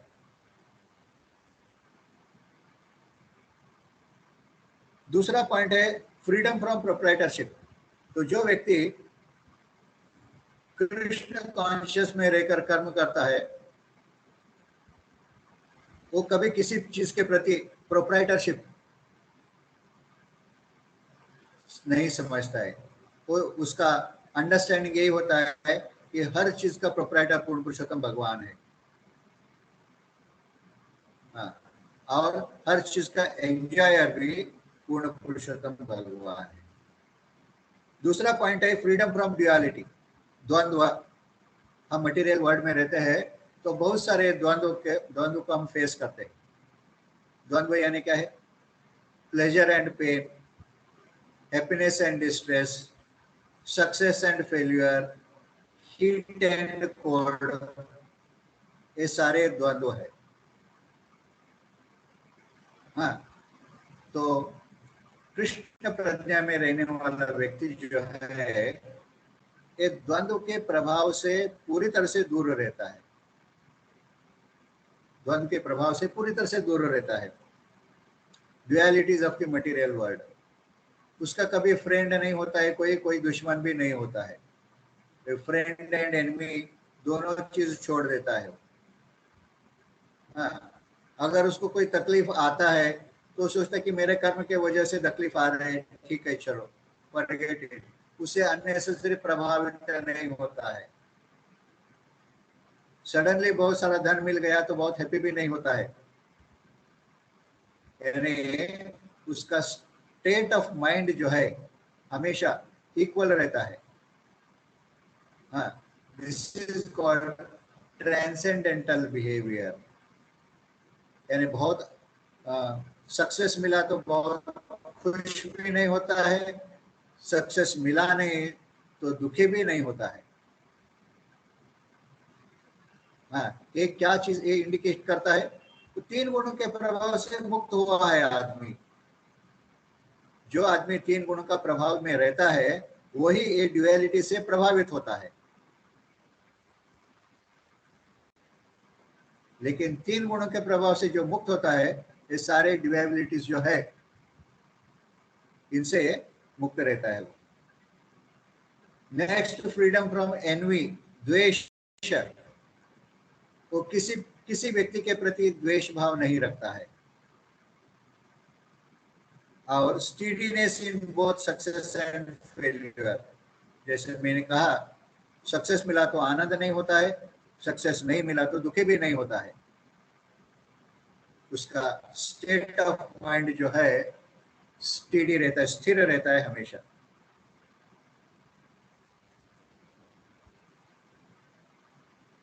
तो ये जो डिवोशनल मूड है और फ्रीडम फ्रॉम सेंस ग्रेटिफिकेशन, इंद्र तृप्ति से मुक्त होना, मुक्त रहना, ये क्या दर्शाता है? हमारा स्पिरिचुअल नेचर के बारे में दर्शाता है। हम स्पिरिचुअली एडवांसमेंट कर रहे हैं, स्पिरिचुअल लाइफ में एडवांसमेंट कर रहे हैं। इसको कैसे समझना? इससे मालूम होता है कि हमारे पास कुछ इंद्र तृप्ति करने का आसक्ति है और भक्ति में हमारा मूड क्या है। इन दो चीजों से हमारा स्पिरिचुअल नेचर, हम कितना एडवांसमेंट कर रहे हैं इसके बारे में पता लगता है।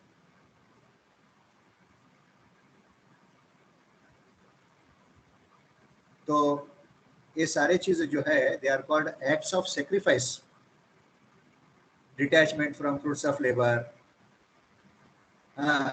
सेल्फ सेटिस्फैक्शन, सेल्फ कंट्रोल, सिर्फ नेसेसिटी के लिए ही काम करना, प्रोप्राइटरशिप छोड़ देना, ड्युअलिटी से मुक्त रहना, ये सारी चीज क्या है? They are sacrifices. We are sacrificing all these things. और एक्ट्स ऑफ सेक्रीफाइस जो है दिव्यता के साथ संबंध रखते हैं, दिव्यता के साथ संबंध रखते हैं. तो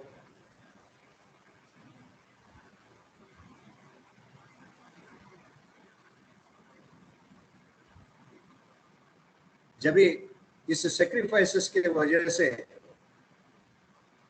खुद का सेल्फ इंटरेस्ट सेक्रीफाइस होता है, किसके लिए? परमात्मा को, भगवान को प्राप्त करने के लिए, सुप्रीम को प्राप्त करने के लिए सेक्रीफाइसेस होते हैं. और ये सेक्रीफाइसेस से खुद का सेल्फ इंटरेस्ट जो होता है वो भी आदमी छोड़ देता है. तो ये सेक्रीफाइसेस जो है हमको ट्रांसेंडेंटल ज्ञान को प्रदान कर देते हैं. ट्रांसेंडेंटल ज्ञान प्राप्त होता है ये सेक्रीफाइसेस के माध्यम से. 25 से 33 श्लोक, text number 25 to text number 33, ये बताते हैं sacrifices lead to transcendental knowledge.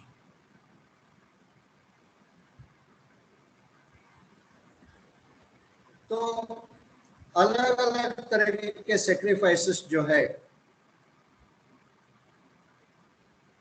अपने अपने रियलाइजेशंस के लेवल जो है उसके ऊपर डिपेंडेंट है. कई लोग वर्ल्डली पोजीशन जो है उनको सेक्रीफाइस करते हैं बेसिकली, और कई लोग जो है ज्ञान को सेक्रीफाइस करते हैं.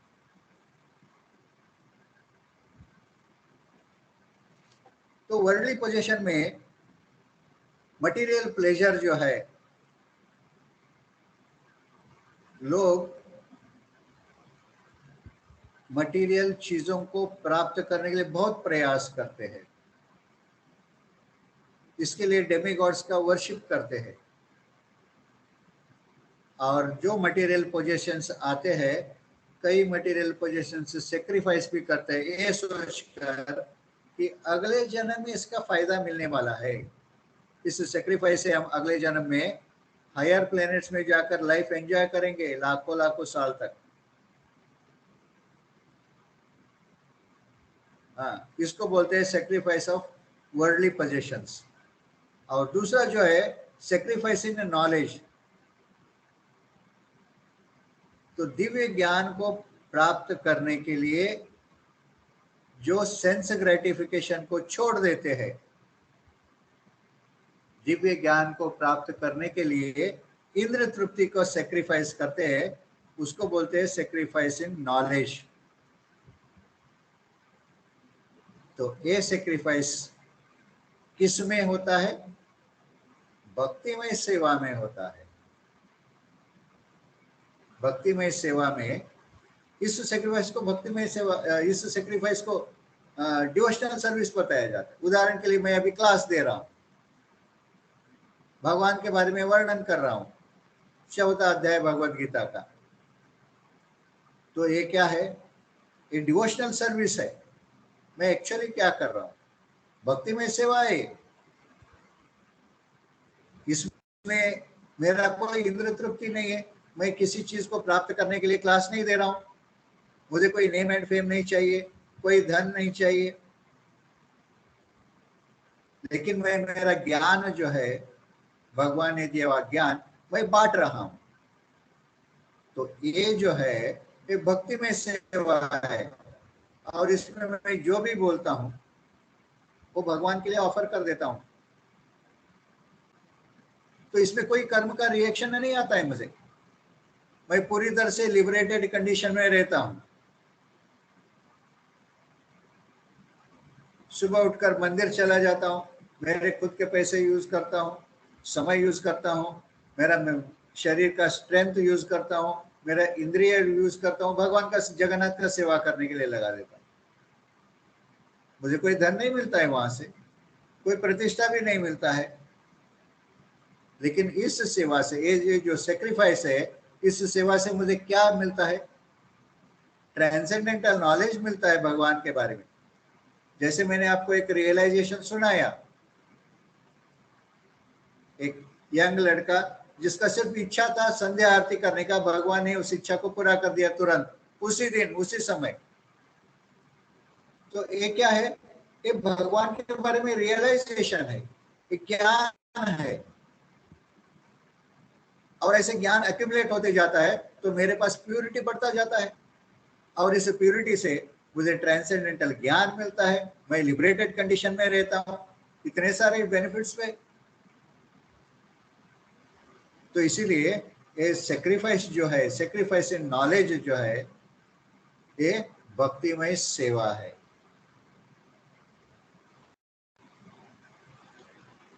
और इस सेवा से आदमी संतुष्ट रहता है, उसको उसका मटेरियल इच्छा भी पूरा होते हैं, और आध्यात्मिक लाभ भी प्राप्त होता है, आध्यात्मिक लाभ भी प्राप्त होता है। तो अब हम एक लास्ट पोर्शन में आ गए हैं, तो मैं सोचता हूँ कि ये पोर्शन कंप्लीट ही कर डालेंगे आज।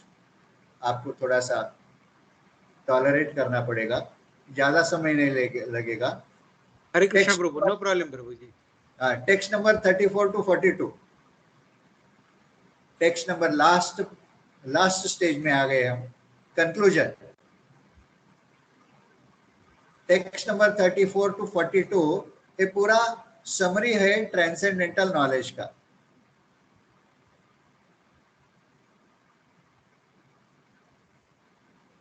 ट्रांसेंडेंटल नॉलेज का समरी है। तो इसका मेन थीम क्या है 34 to 42 का? ट्रांसेंडेंटल नॉलेज से, दिव्य ज्ञान से लिबरेशन प्राप्त होता है, और इसके लिए आदमी के पास एक विश्वास होनी चाहिए, और सिंसियर इंक्वायरी होनी चाहिए। और ये सिंसियर इंक्वायरी किससे लेना होना चाहिए? इंक्वायरी गुरु के माध्यम से। हमको ट्रांसेंडेंटल ज्ञान प्राप्त होता है, गुरु के माध्यम से प्राप्त होता है। इसीलिए भगवान बताते हैं तद्विधि प्रणिपातेन परिप्रश्नेन सेवया उपदेक्षन्ति ते ज्ञानम ज्ञानिनस्तत्वदर्शिनः। बहुत महत्वपूर्ण है। इस ट्रांसेंडेंटल ज्ञान को प्राप्त करना है तो हमको एक गुरु का आश्रय लेना पड़ेगा, और गुरु का आश्रय ले लिया तो आश्रय लेने से हमारे पास कोई अधिकार प्राप्त नहीं होता है गुरु से पूछने के लिए। अधिकार कब प्राप्त होता है? जब हम सेवा के माध्यम से गुरु को संतुष्ट करते हैं। तो सबसे इंपॉर्टेंट चीज सेवा है। हम गुरु का सेवा करके गुरु को संतुष्ट करते हैं, और गुरु संतुष्ट होने के बाद बहुत नम्रता पूर्वक,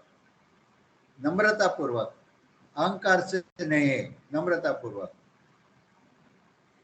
पूर्वक गुरु से पूछते हैं, प्रश्न पूछते हैं भगवान के बारे में।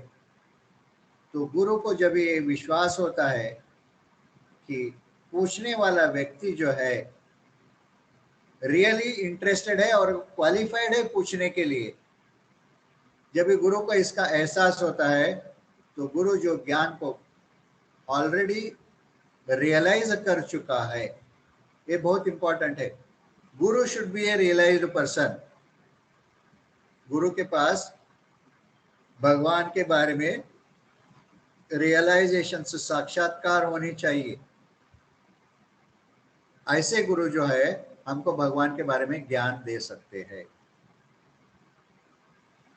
हाँ, तो ये बहुत इंपॉर्टेंट चीज है। तद्विधि प्रणिपातेन परिप्रश्नेन सेवया। सबसे इंपॉर्टेंट चीज, एक गुरु का आश्रय लेना चाहिए। जो गुरु जिसके पास रियलाइजेशंस है, जिसके साक्षात्कार हुआ है जिसको, ऑर्डिनरी फालतू गुरु नहीं है। बाबा जो भाई लोग जो है, बाबा लोग जो है, उनसे खतरनाक लोग जो होते हैं। तो गुरु को चूज करने से पहले पता करना चाहिए कौन गुरु सही है और कौन गुरु सही नहीं है करके। हाँ, तो ये ज्ञान जो है केवल गुरु से ही मिलता है, गुरु का इंस्ट्रक्शन से मिलता है। इसीलिए गुरु का सबमिसिव इंक्वायरी और सर्विस, इससे पूछना चाहिए। और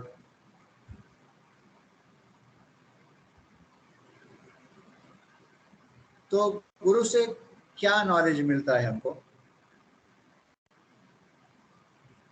कृष्णा जो है वो पूर्ण पुरुषोत्तम भगवान है, सुपर सोल है, और बाकी सारे लोग जो है जीवात्मा, वो part and parcel of Krishna है। एक ज्ञान मिलता है, all jivatma are part and parcel of Krishna, the supreme soul. इसीलिए जीवात्मा का पोजीशन क्या है? जीवेर स्वरूप है कृष्णेर नित्यदास। हाँ, तो ऐसे व्यक्ति कभी कृष्णा को अपना ध्यान से हटा नहीं सकता है।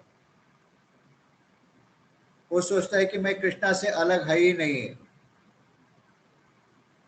जैसे प्रभुपाद जी हमेशा बताया करते थे कि वो कभी भी उनके गुरु महाराज से अलग नहीं हुए हैं। भले उनके जिंदगी में 3 या 4 ही बार उन्होंने गुरु से मुलाकात हुआ उनका, फिर भी जिंदगी के आखिरी क्षण तक प्रभुपाद जी बताते थे, मैं मेरे गुरु से कभी अलग नहीं हुआ हूँ, मेरे गुरु हमेशा मेरे साथ रहते हैं। देखिए, ये रियलाइजेशन है। हाँ, तो ऐसे व्यक्ति जो है वो हमेशा कृष्णा के साथ ही रहता है और कभी कृष्णा से अलग है करके उसका फीलिंग नहीं होता है।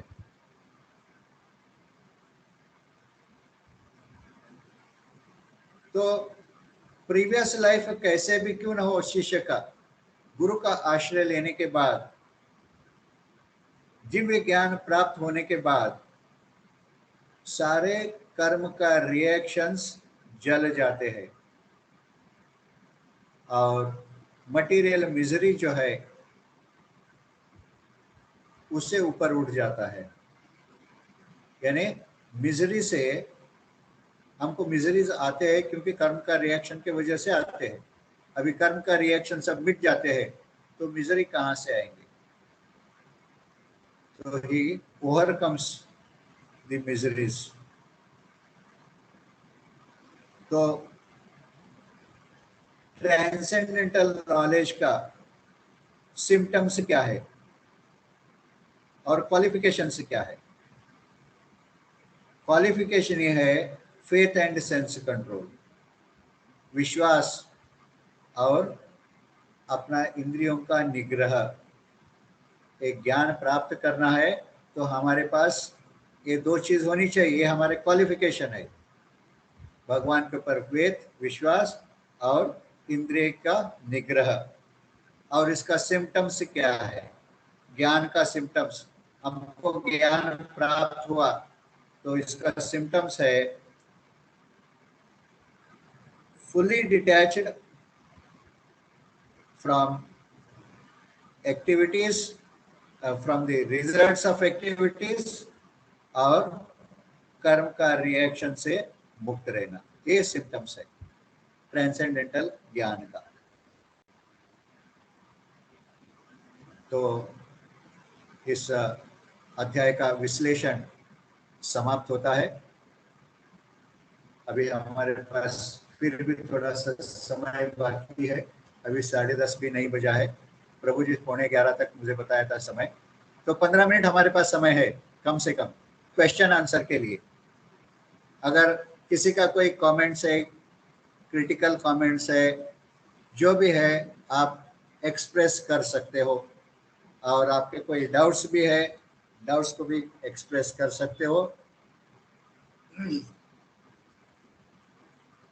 मेरे नॉलेज के अनुसार मैं डाउट्स क्लियर करने का प्रयास करूंगा। Any questions, please? हरे कृष्णा साक्षात दंडवत प्रभु जी। हरे कृष्णा प्रभु जी, दंडवत प्रणाम। प्रभु जी, एक आपने जो समझाया था कि आसक्ति, भय और क्रोध, तो इसमें जो भय था उसमें आप थोड़ा विस्तृत समझा सकते हैं? आसक्ति यानी भौतिक विषयों में आसक्ति। हाँ, वो आपने जो जैसे कार वाला बताया वो समझ गया था। हाँ, कार वाला बोला वो आसक्ति का विषय है। आसक्ति की वजह से इतना भारी नुकसान हो गया व्यक्ति को, और जब तक हमारे पास ये आसक्ति रहता है तब तक हम ये दिव्य ज्ञान को प्राप्त नहीं कर सकते हैं। क्योंकि दूसरा अध्याय में भी भगवान बताते हैं, भोगैश्वर्य प्रसक्तानां मया अपरत चेतसां व्यवसायात्मिक बुद्धि समाधौ न विधीयते। जिसके पास ऐश्वर्य को इकट्ठा करने का और उसको भोग करने का इच्छा है, वो कभी कृष्ण के बारे में सोचता नहीं है, क्योंकि उसका प्रज्ञा जो है माया हरण कर लेती है और उसका मन हमेशा भोग में ही आसक्त रहता है। कैसे एंजॉयमेंट करने का, कैसे पैसे कमाने का, प्रॉपर्टी बनाने का और एंजॉय करने का, इसी में लगा रहता है। और उसके लिए कृष्णा के पास, कृष्णा के ऊपर उसका कोई आसक्ति, इंटरेस्ट नहीं उत्पन्न होता है उसके मन में। तो ये दिव्य ज्ञान किसके बारे में है? कृष्णा के बारे में है।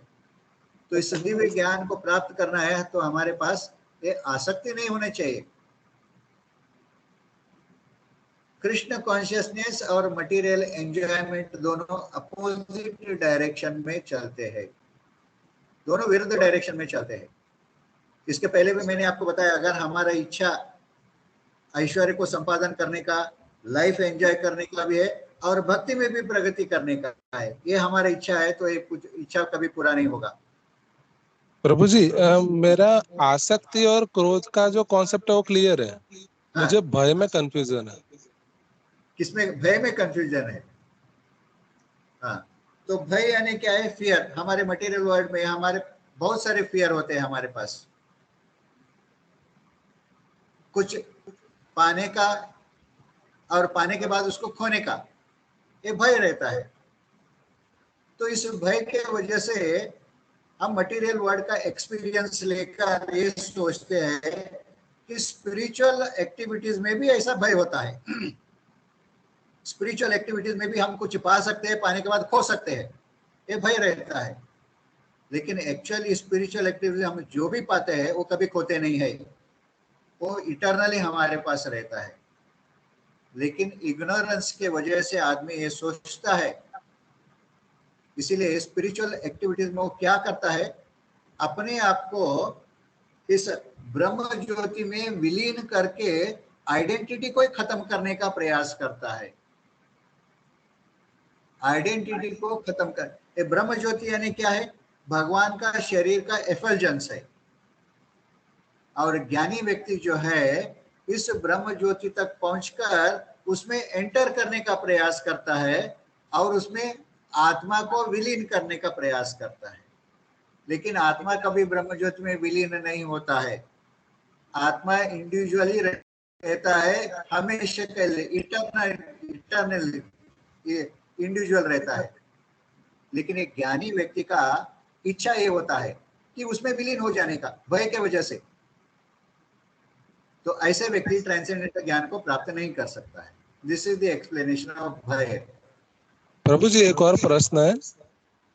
जो ब्राह्मण की परिभाषा आपने बताई थी, तो जैसे रामायण महाभारत पढ़ा या जो हमने, हेलो नहीं आ रहा है? हाँ, सुनाई देगा ना? बोलिए, हाँ, वो बोलिए। इको नहीं जाएगा। हाँ, प्रभु जी, तो उसमें ऐसा है हाँ, कि जैसे रामायण महाभारत जो पढ़ा है या समझा है या सीखा है अपने ने, तो उसमें हाँ, ऐसा था कि जो ब्राह्मण होते थे उनके पास अस्त्र ज्ञान होता था, और साथ में उनके पास देवी अस्त्र होते थे। मतलब वो इतने पावरफुल होते थे। तो हाँ, वो ब्राह्मण की परिभाषा उसी संदर्भ में आप बता रहे हैं कि और कोई व्याख्या है उसकी? भगवत गीता में ब्राह्मण का क्वालिटीज के बारे में बताया गया है।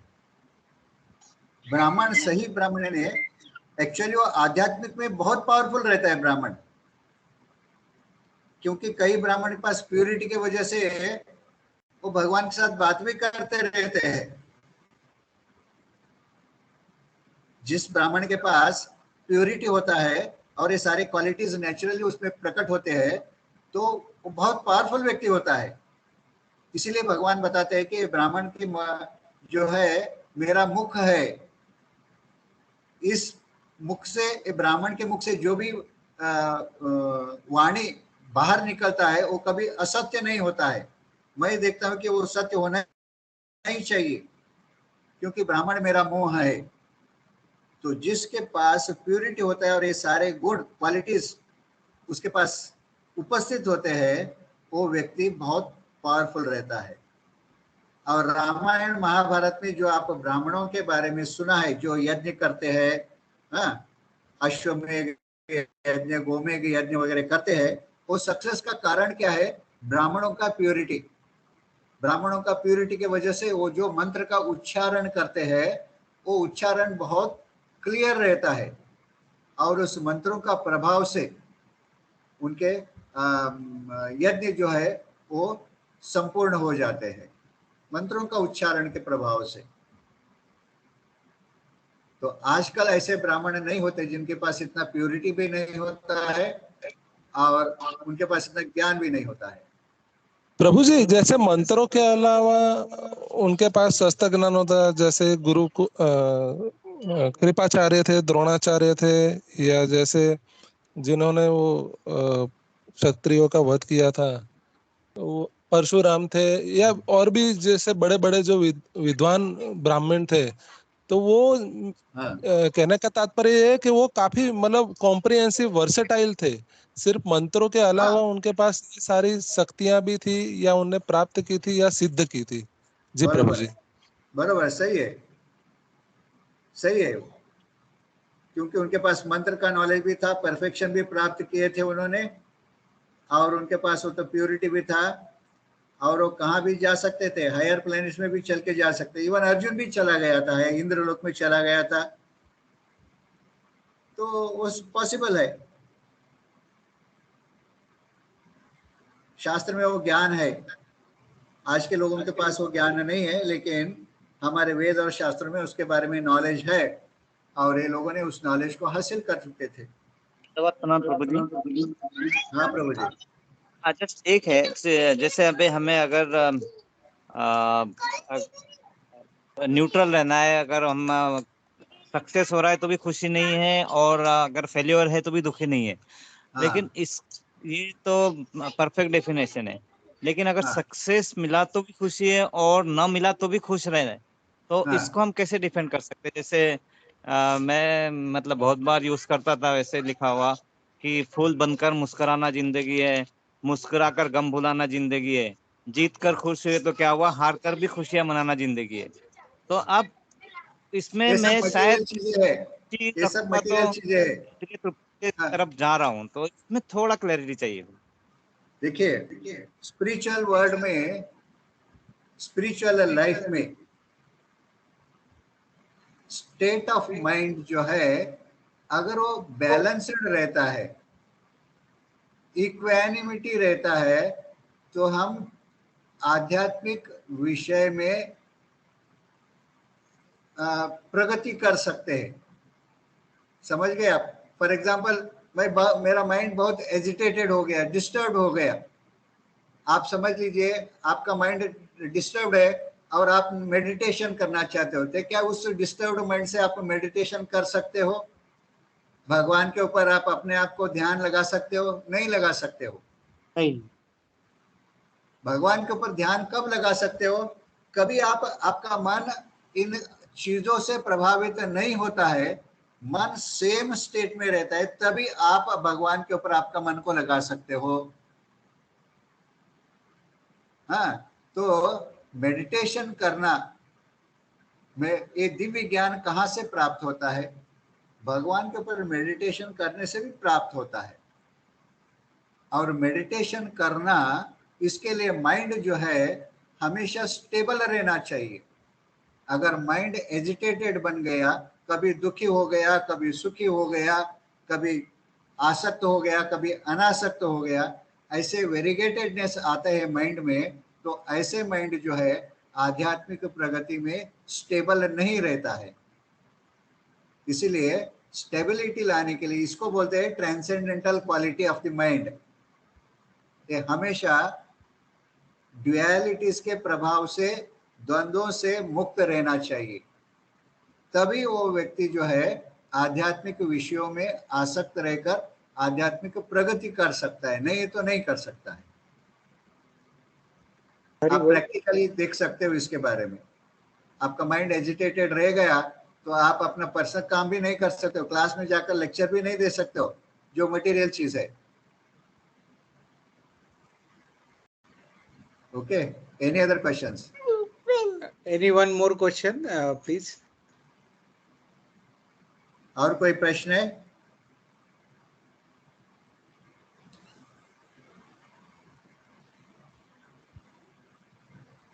Okay, we will end our class. Thank you very much. हरे कृष्णा प्रभु जी। हरे कृष्णा। कुछ प्रश्न है? अगर आसक्ति नहीं है तो फिर तो आदमी बैरागी बन जाएगा।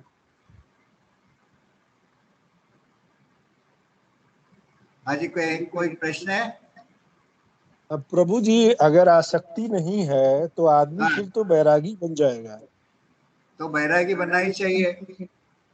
अच्छा ठीक है प्रभु जी।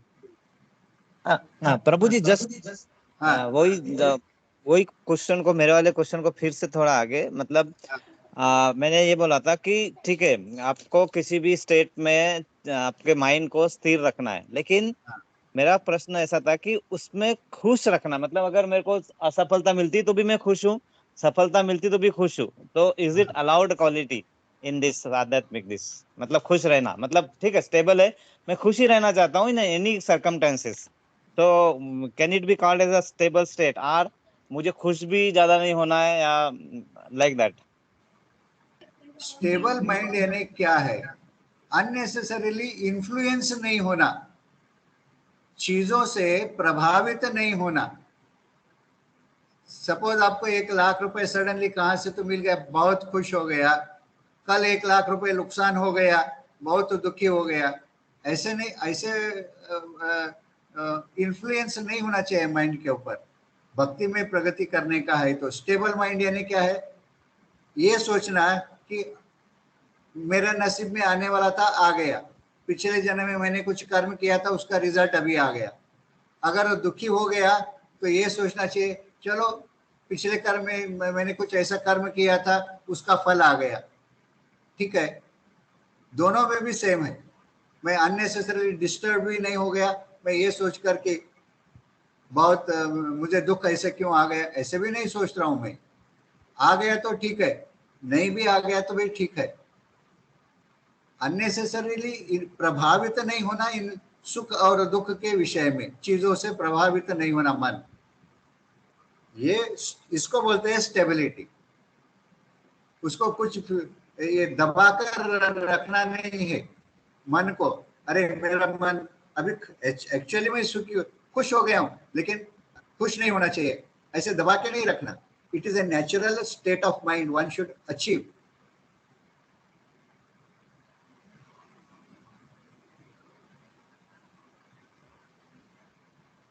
आपका और भी कंफ्यूजन है प्रभु जी? नहीं प्रभु जी, आ गया, वो समझ में आ गया मुझे। और यस, वही है कि हमें प्रभावित नहीं होना है, तो वो तो बहुत बड़ा कंट्रोल चाहिए कि अगर मैं खुश रहना चाहता हूँ हर परिस्थिति में, तो मुझे दुख, मतलब कुछ फेल्योर में भी खुशी रखते आना चाहिए। That control I have to achieve, अगर मुझे स्टेबल रहना है तो। करेक्ट। जैसे आप भक्ति में प्रगति करते रहोगे ना, वैसे वो क्वालिटी ऑटोमेटिकली आपके पास आ जाता है। एक्सटर्नली प्रैक्टिस करने से वो नहीं आता है, ज्ञान के वजह से। और जैसे हम भक्ति में प्रैक्टिस करते चले जाते हैं, उसके वजह से वो क्वालिटी ऑटोमेटिकली डेवलप होता है। That is favourable quality develop होता है। हमको एक्सटर्नली अचीव करने के लिए प्रयास नहीं करना चाहिए उसको, और एक्सटर्नली अचीव भी नहीं कर सकते ऐसे। ठीक है, हरे कृष्णा। हरे कृष्ण प्रभु जी, थैंक यू वेरी मच। वांछा कल्पतरुभ्यश्च कृपा सिन्धुभ्यो च पतितानां पावनेभ्यो वैष्णवेभ्यो नमो नमः। अनंत कोटि वैष्णव वृंद की जय, श्रील प्रभुपाद की जय। Thank you very much. Hari बोल, हरे कृष्णा। थैंक यू प्रभु जी, हरि बोल, दंडवत प्रणाम प्रभु। धन्यवाद।